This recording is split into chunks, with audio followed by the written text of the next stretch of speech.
Abra sua Bíblia em João, no capítulo 19. Nós vamos ler os versos 26 e 27. E nesta noite, nesta ocasião, eu quero pensar com você sobre palavra de compaixão. Palavra de compaixão. João 19, de 26 a 27. Quando Jesus viu sua mãe ali, ao lado do discípulo a quem ele amava, disse-lhe: mulher, este é seu filho. E ao discípulo disse: esta é sua mãe. Daquele momento em diante, o discípulo a recebeu em sua casa. As últimas palavras de Jesus, lá da cruz, nos conduzem por uma estrada que desemboca dentro do coração de Jesus, de uma forma muito especial. Através das suas últimas palavras, as 7 declarações que ele fez lá no Calvário, pregado na cruz, no Gólgota, nós conhecemos mais do coração de Deus.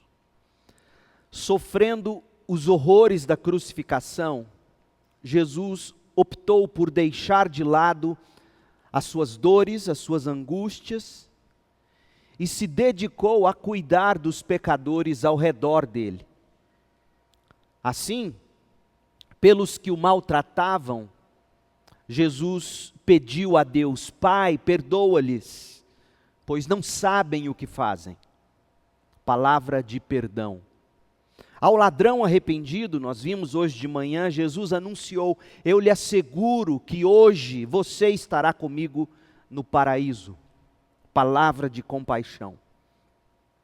Na sequência, Jesus pronunciará a terceira palavra lá de seu púlpito na cruz.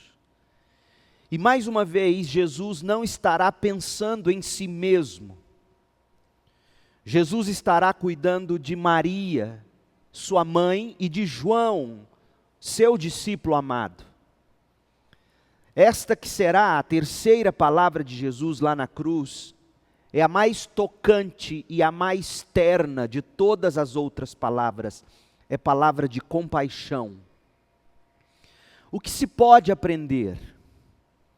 Quando nós ouvimos Jesus dizer o que disse à sua mãe, dizer o que disse ao seu discípulo amado, o que se aprende sobre o coração de Deus? 2 coisas, pelo menos, ao meu ver. Primeiro, nós aprendemos sobre a compaixão de Deus por aqueles que sofrem solitários. A compaixão de Deus por aqueles que sofrem solitários. E a segunda coisa, nós vemos reforçada a compaixão de Deus pelo pecador arrependido. Vemos reforçada a compaixão de Deus pelo pecador arrependido. Então, vejamos esta primeira lição, a compaixão de Deus pelo sofredor solitário. Antes, veja você, antes de as trevas cobrirem toda a terra, em plena luz do dia, e antes de Jesus lamentar o abandono do Pai, em Mateus 27, 45 e 46, Jesus tomou algumas providências com relação a Maria, sua mãe. São muito apropriadas as palavras do comentarista bíblico William Barclay. Ele disse assim: há algo de infinitamente comovente no fato de Jesus, na agonia da cruz, no momento em que estava em jogo a salvação do mundo, olhar para a tristeza, veja, olhar para a tristeza e pensar na solidão de sua mãe, a partir do momento que dela Jesus seria retirado. Maria, depois de uma vida de total dedicação ao filho, como excelente mãe que foi, além de estar sofrendo muito, ela estava solitária naquele momento. O marido José é provável que já estivesse morto, já que a última vez que o nome de José é mencionado na Bíblia foi quando Jesus ficou esquecido no templo de Jerusalém aos 12 anos de idade, Lucas 2, de 41 a 52. Após aquele episódio no templo de Jerusalém, aos 12 anos, Jesus tinha 12 anos, José saiu de cena. Mas Maria continuou aparecendo, Maria continuou sendo mencionada diversas vezes no ministério público de Jesus, inclusive aqui na crucificação. É provável, portanto, que José tivesse morrido. E Jesus, por ser o mais velho, tornou-se o arrimo da mãe, o seu companheiro mais próximo. Nós também sabemos pelos relatos do Evangelho ou dos Evangelhos que depois de crescidos, os outros filhos de Maria não se davam muito bem com o irmão Jesus. João 7, verso 5, nos conta que eles sequer criam no que ele pregava. E Marcos 3, 21 nos narra que eles chegavam a pensar em alguns momentos que Jesus não era muito certo da cabeça, estava fora de si. Durante toda a sua vida, até aquele ponto da cruz, Maria havia sofrido muito por causa do filho. Não porque Jesus fosse um mau filho, ao contrário, Maria sofreu com os insultos e as acusações durante a sua gravidez milagrosa e sobrenatural, e ela provavelmente sofreu debaixo dos insultos e das insinuações de pessoas dizendo, grávida do Espírito Santo. Já na gravidez, ela sofreu na pele a dor de ser a mãe de Jesus Cristo. Ela sofreu na viagem e na hora do parto, ao ter que viajar longas horas no lombo de um burro, com a barriga daquele tamanho na gravidez, e ao chegar em Belém não ter lugar apropriado para o Filho de Deus nascer. Ela sofreu ao ouvir que Herodes queria matar o menino. Ela sofreu quando José teve que fechar a marcenaria e os dois irem embora, fugirem e exilarem-se no Egito. Ela sofreu quando constatou que o filho era rejeitado, era perseguido pelos homens. Ela sofreu ao ver a forma como Jesus era tratado pelos próprios irmãos. Ela sofreu sem ter José ao seu lado para liderar o lar e cuidar do lar. E agora aquela mulher estava sofrendo com os horrores da crucificação do próprio filho. Somente mãe pode sentir na pele a dor de se ver um filho naquela circunstância. Imagine aquela mãe testemunhando a multidão escarnecer do bom filho dela. Imagine aquela mãe vendo os malfeitores insultá-lo. Aquela mãe vendo as vestes do filho serem sorteadas. Eu me recordo em acompanhar uma mãe a um necrotério, numa dessas coisas que só pastor às vezes vê. O filho, muito tempo desaparecido e finalmente foi achado, mas morto, já fazia 15 dias. E o reconhecimento que se fez do corpo inicialmente foi por causa, veja, do tênis que a mãe tinha dado de presente para o filho, e em seguida exames da arcada dentária. E quando eu entrei no necrotério com a mãe, que aquela mãe olhou e à esquerda dela assim estavam os tênis que ela tinha dado para o filho, todos sujos, inclusive de sangue. Aquela mãe desabou de ver o tênis do filho. Eu olhei à minha direita, e desculpem, é gráfica a história. Quando eu olho à minha direita, eu vejo o crânio do menino em cima da maca lá do necrotério. Imediatamente eu abracei essa mãe que já tinha reconhecido o tênis e saí com ela para que ela não visse o crânio do filho. ela não teria aguentado.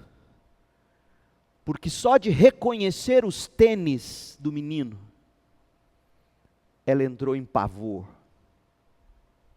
Pois bem, Maria está lá aos pés da cruz e ela está vendo a multidão escarnecer do filho, insultar o filho praticamente, fisicamente desconfigurado de tantos açoites, sangue, dor, as vestes do filho sendo sorteadas entre os soldados, os mestres da lei zombando dele, os soldados o agredindo com tanta crueldade, e Jesus sangrando.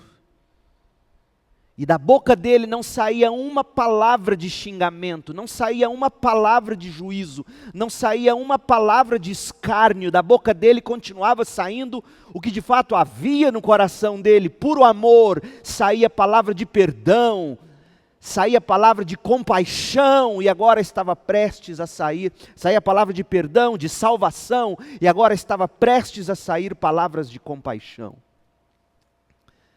Maria viveu literalmente o que Simeão havia profetizado a respeito daquela mulher, lá em Lucas 2,34. Ouça o que Simeão disse a ela. Simeão os abençoou e disse a Maria, mãe do bebê. Jesus era bebê quando ele foi ser apresentado no templo. Simeão os abençoou e disse a Maria, mãe do bebê, este menino está destinado a provocar a queda de muitos em Israel, mas também a ascensão de tantos outros. Foi enviado como sinal de Deus, mas muitos resistirão a ele. Como resultado serão revelados os pensamentos mais profundos de muitos corações. E ouça, e você, Maria, sentirá como se uma espada lhe atravessasse a alma.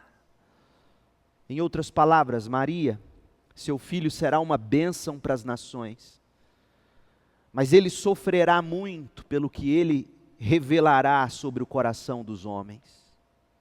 A missão do seu filho, Maria, vai custar a própria vida dele. E não se iluda, Maria, você não ficará imune aos sofrimentos do seu filho. Você vai sofrer, Maria.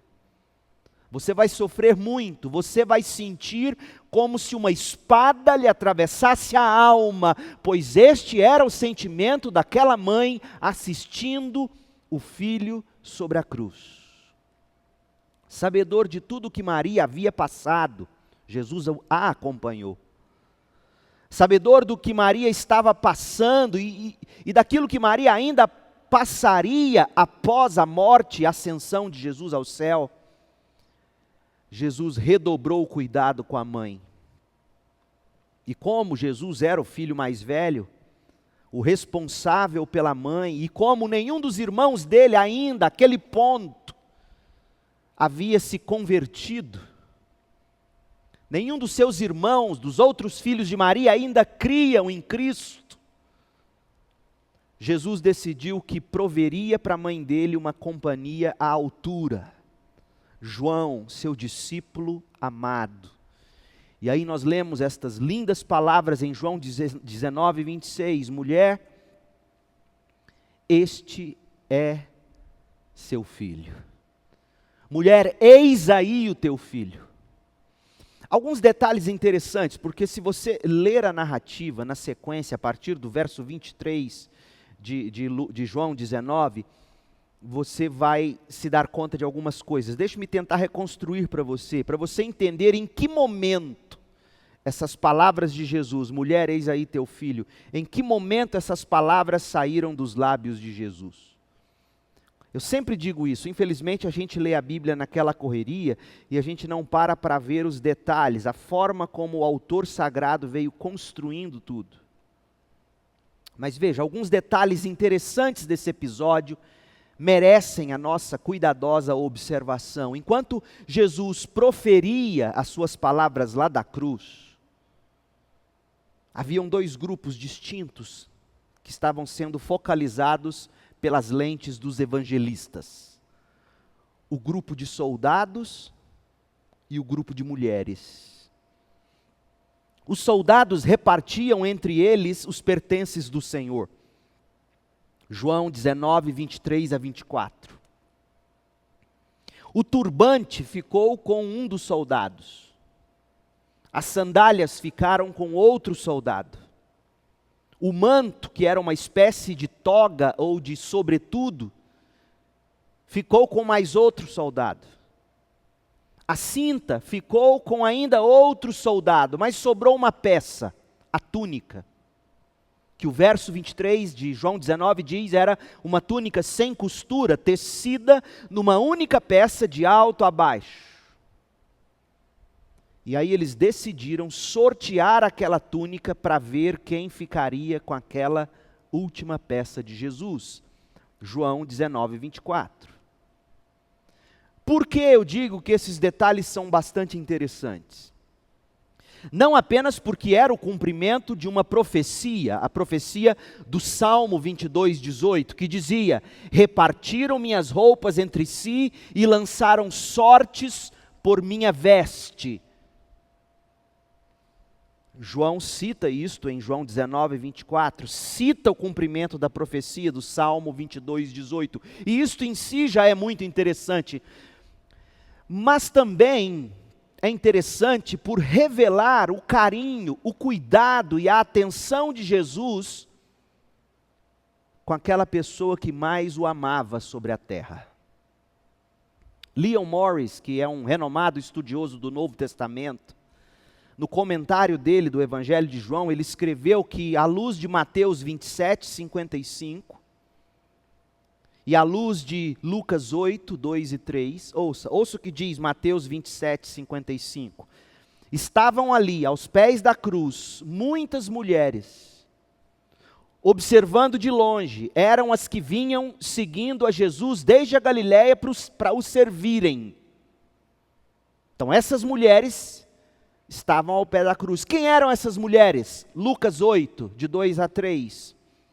E também algumas mulheres que haviam sido curadas de espíritos malignos e de enfermidades. Maria, chamada Madalena, da qual saíram 7 demônios. Joana, mulher de Cusa, procurador de Herodes. Susana e muitas outras, as quais prestavam assistência a Jesus com seus bens. Jesus era sustentado, pelo menos em parte, talvez em grande parte, por essas mulheres de dinheiro.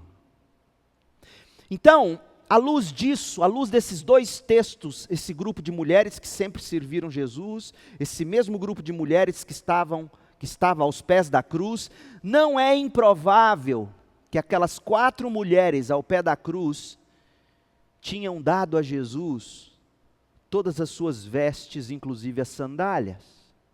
Essa é a conclusão de Leon Morris. João, portanto, além de demonstrar que a profecia do Salmo 22 estava sendo cumprida quando eles jogavam sorte para ver quem ficaria com a última veste, João queria também contrastar a atitude daqueles 4 soldados que queriam tudo de Jesus para eles, com a atitude daquelas 4 mulheres que deram do bom e do melhor para Jesus. Então, tendo feito essa descrição, esse paralelo, que se você ler o texto bíblico desatentamente, você não percebe. Então, tendo falado do que aconteceu em João 19, 23 a 25, é neste ponto que Jesus vê a mãe dele ao lado do discípulo amado e diz: mulher, este é seu filho. Outro dado importante antes de amarrarmos tudo. A túnica sem costura, e foi no momento em que a túnica sem costura foi disputada que Jesus olhou e viu a mãe e disse: eis aí teu filho, referindo-se a João. A túnica sem costura, aquela 5ª peça de roupa que foi sorteada pelos soldados, era culturalmente entregue ao filho pela mãe. A mãe fazia, a mãe costurava e a mãe dava ao filho. Era de um enorme valor emocional aquela túnica. Charles Swindoll nos conta de uma tradição que dizia que Maria entregou aquela túnica a Jesus quando Jesus saiu de casa para exercer o ministério público. A revelação dessas informações e a relevância da revelação dessas informações está no seguinte: existe uma aparente associação entre as palavras de Jesus para a mãe dele e o que os soldados romanos estavam fazendo.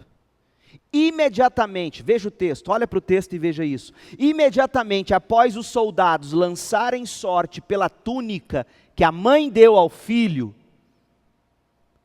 e isso está nos versos 24 e 25, imediatamente após isto, vem o verso 26 que diz: quando Jesus viu sua mãe ali, ao lado do discípulo a quem ele amava, disse-lhe: mulher, este é seu filho. Então imagine a cena. Jesus está vendo suas roupas serem distribuídas. Coisa que custou caro, e coisas que custavam muito caro naquela cultura. Roupa não era como hoje. Roupa era um bem até. Sandálias, roupas. As mulheres tinham dado com muito carinho, então todas sofrendo, inclusive Maria, e no momento em que se toca na túnica, Jesus olha para a mãe, porque sabia que a espada penetrava um pouco mais no coração dela. Ele olha para a mãe e diz: mulher, tire seus olhos disso. Olhe para João, eis aí o seu filho. Charles Swindoll escreve assim: por que naquele momento? Jesus havia estado lá o tempo todo, Maria esteve lá o tempo todo, assistindo e chorando. Por que Jesus não a havia reconhecido e falado com ela antes?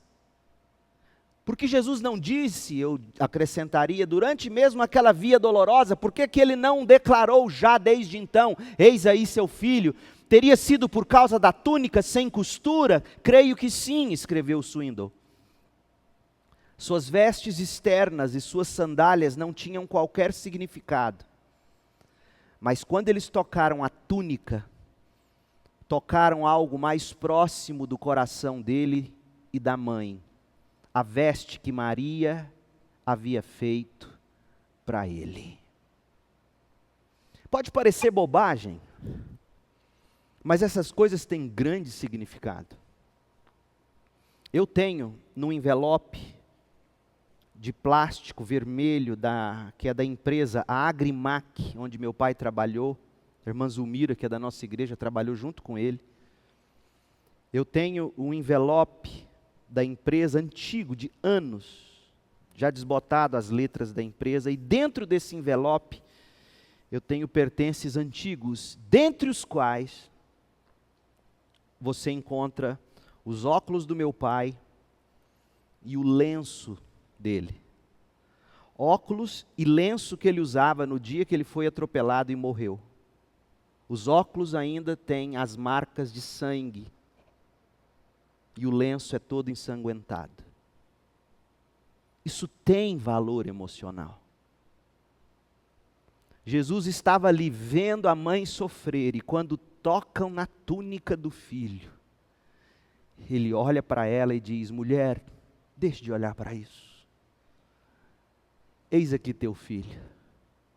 Jesus olhou para a mãe e proferiu a ela palavras de compaixão, exatamente no momento quando os soldados começaram a sortear a túnica que ela, com tanto amor, havia lhe dado de presente. Jesus disse: mulher, esse é seu filho. Mulher, eu sei o quanto tudo isso está te fazendo sofrer, mas tire seus olhos disso. Eu não te deixarei só.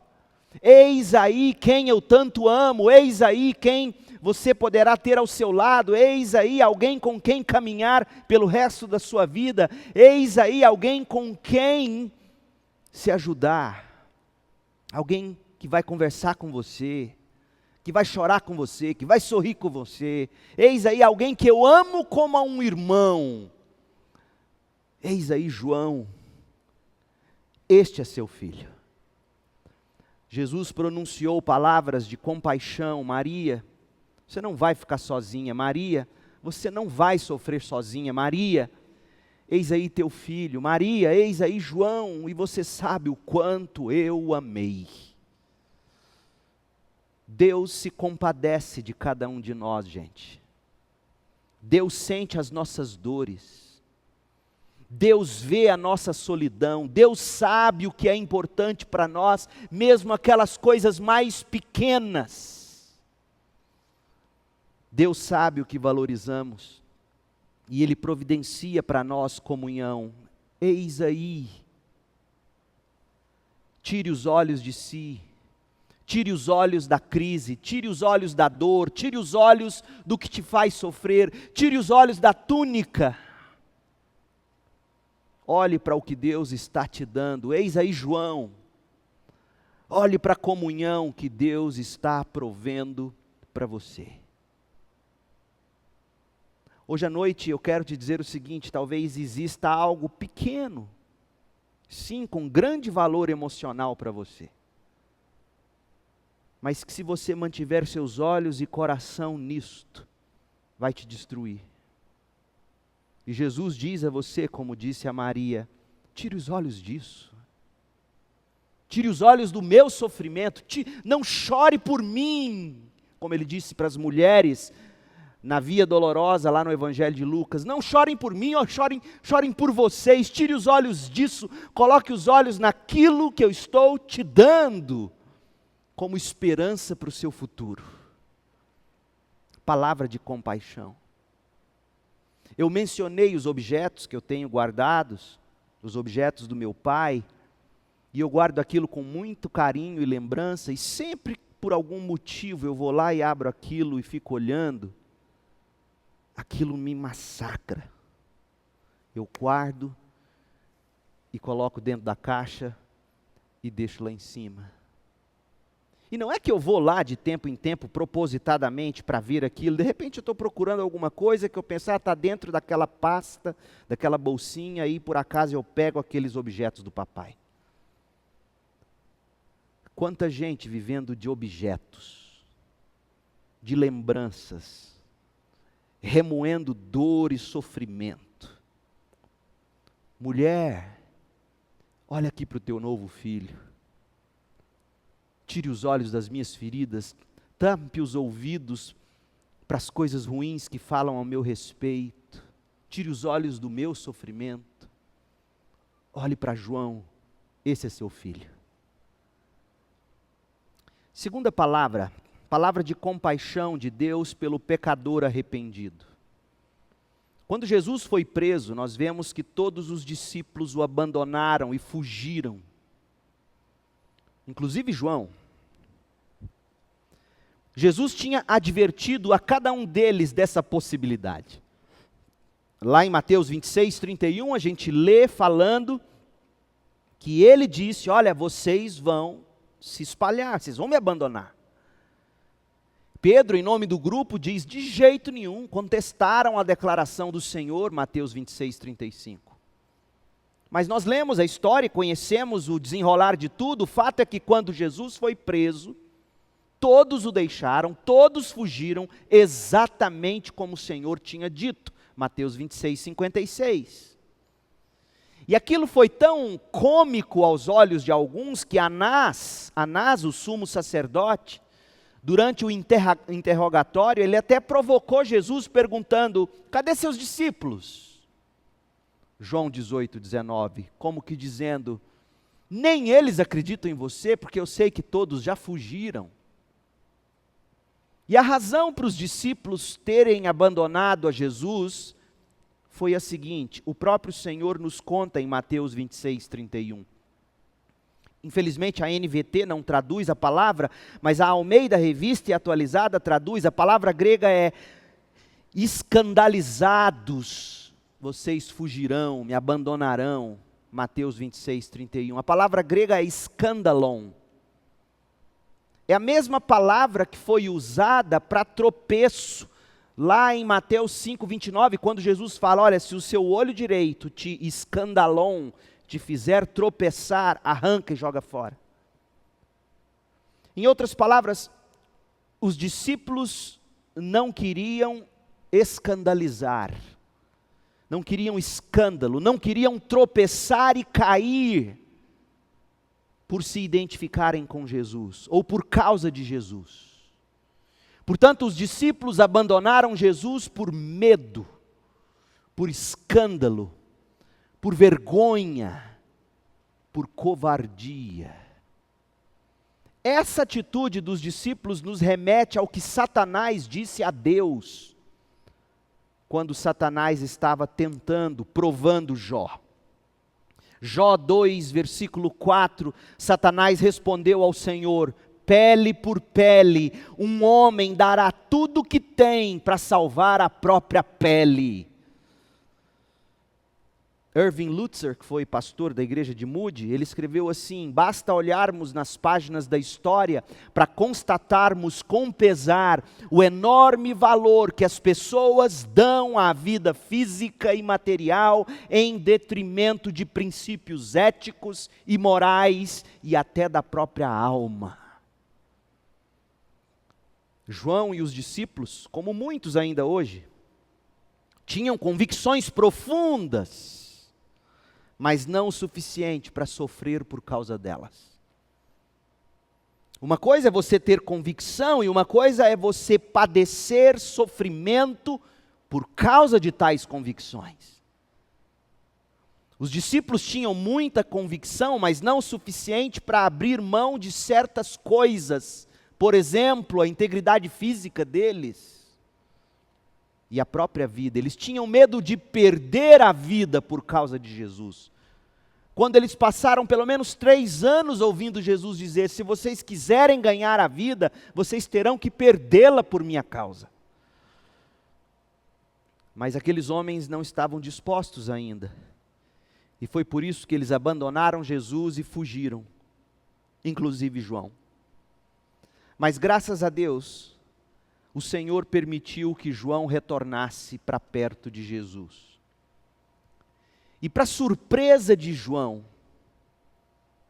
João descobriu que Jesus não o repreendeu. Ao contrário. A primeira oportunidade que Jesus teve para conversar com João, depois que os discípulos o abandonaram, foi nesse momento na cruz.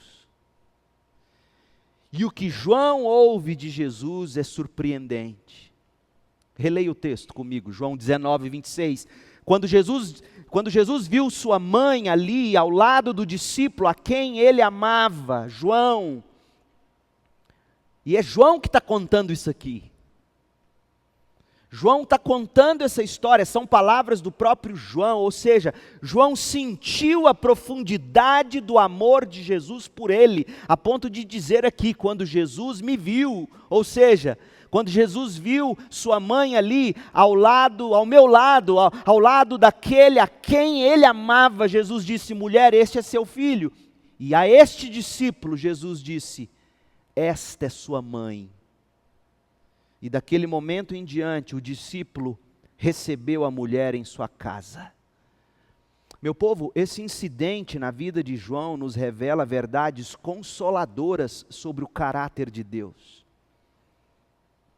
Deus não aplica juízo ao pecador que se arrepende. Vimos isto hoje na história do ladrão que se arrependeu e recebeu palavra de salvação. Estamos vendo isso aqui agora na vida do apóstolo João. Jesus não foi implacável com ele, Jesus foi gracioso. Então nós aprendemos que Deus não aplica juízo ao pecador que se arrepende. Como nós devemos aprender sobre isto, como este princípio salva casamentos, amizades. A pessoa está arrependida, é nítido, você olha, você vê no semblante. Para que massacrá-la? O Senhor simplesmente diz: João, eis aí sua mãe, cuida dela para mim, como se fosse sua própria mãe. Que prova maior de amor! Aprendemos também que o Senhor Deus sempre se compadece do pecador que se arrepende e retorna, dando a ele a oportunidade de prosseguir servindo, ou seja, Deus reutiliza de alguma forma o pecador que retorna arrependido. Agora, é preciso que se diga isto, porque nós vivemos momentos tão difíceis na história da igreja cristã. Há certos tipos de pecados que um líder, digamos, um pastor ou presbítero comete, que sim, ele será perdoado por Deus se ele se arrepender e buscar restauração. Sim, ele poderá e deverá ser reintegrado no corpo de Cristo, e sim, poderá de alguma forma servir com seus dons e talentos. Entretanto, ao meu ver, há certos pecados que jamais vão possibilitar a um pastor que pecou em determinada maneira voltar, por exemplo, a ser pastor. Por quê? 1 de Pedro é claro, 1 de Timóteo, a primeira carta de Paulo a Timóteo, aquele sujeito, ele não é mais alguém acima de qualquer reprovação. Sim, há restauração para o pecador, há maneiras de se refazer alguém. Jesus refez Pedro, Jesus refez João. Você deverá sim, arrependido, ser tratado na comunhão do corpo de Cristo. Deus dará sim a você uma chance de você continuar servindo com dons e talento, mas provavelmente, ao meu ver, não será na liderança. Mas isso é outra história, é outro sermão. O que a gente aprende, o que a gente enxerga, e sem contar que, bom, isso é outra história, eu não vou me delongar nesta questão aqui, porque não é o ponto desta mensagem, mas o que fica claro aqui é a compaixão de Deus na direção de um homem ou de uma mulher, que tendo sim pecado feio, se arrepende e retorna com fé. O Senhor olhou para João e disse: João, cuida da minha mãe, como se fosse agora a sua própria mãe. Como você está se sentindo? Você se sente como Maria, sozinho, sofrendo, sem companhia, sem esperança, olhando para a túnica ser sorteada, sofrendo em ver massacre? Como está seu coração? Está ferido? Como você está se sentindo? Você se sente como João, arrependido, quebrantado?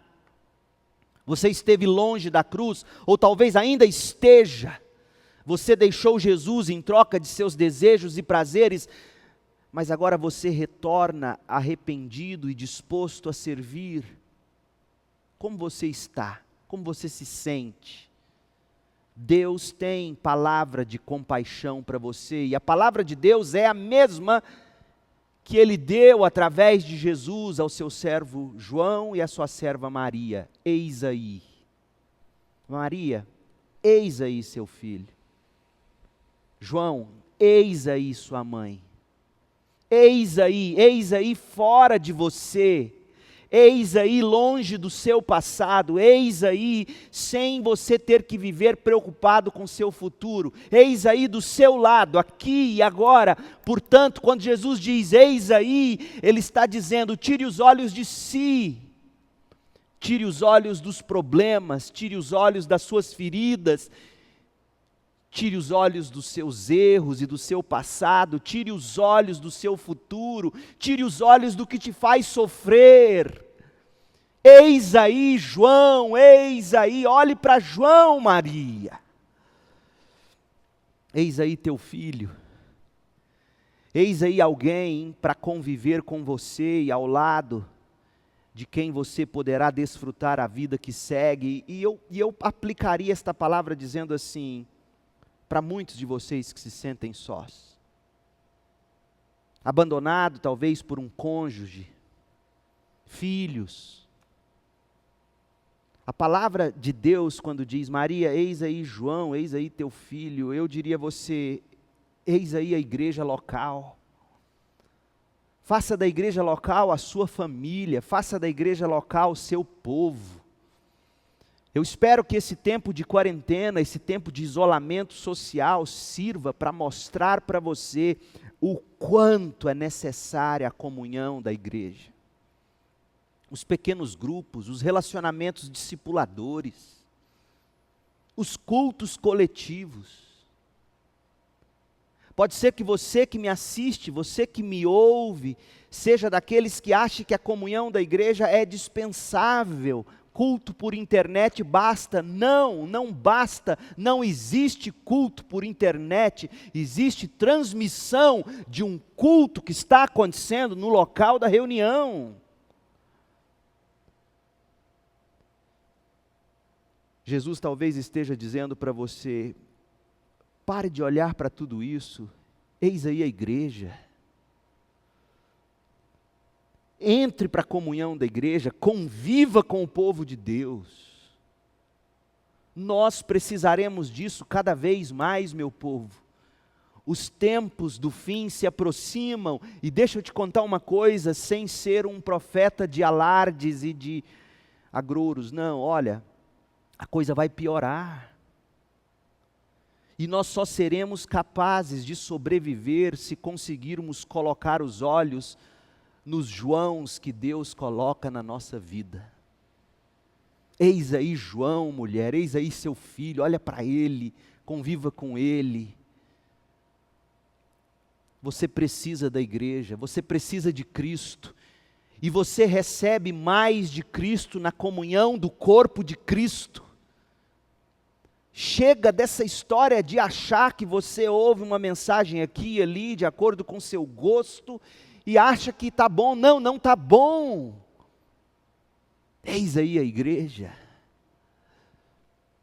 Eis aí tua mãe.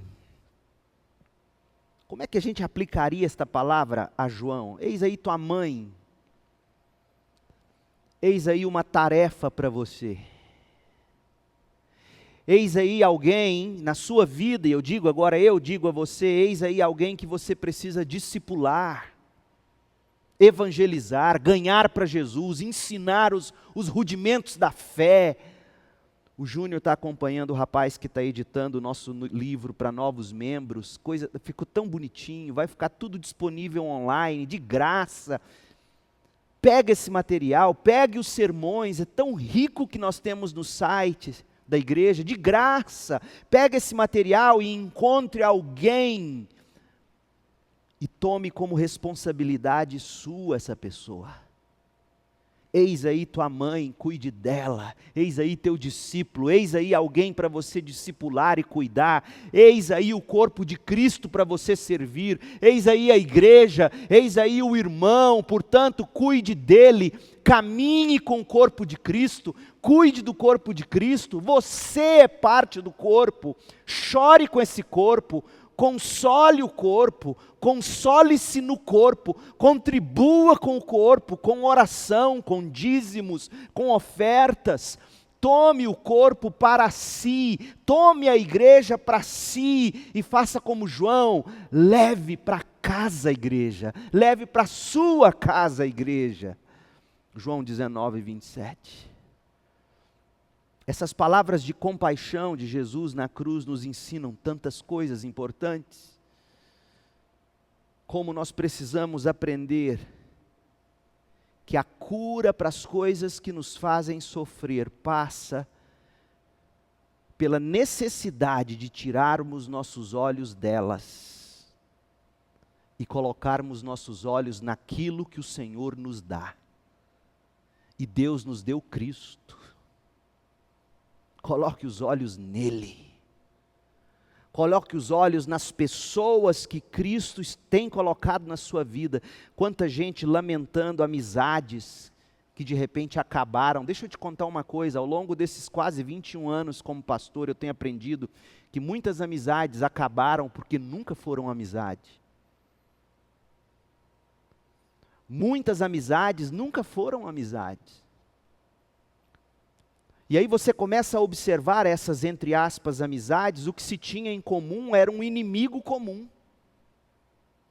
Amizades na igreja acabam, de repente, por quê? Porque o inimigo comum, que era o pastor ou a igreja, e aí você se reunia com tal amigo ou amiga para falar do pastor ou da igreja, e de repente não tem mais o que falar, a amizade acaba.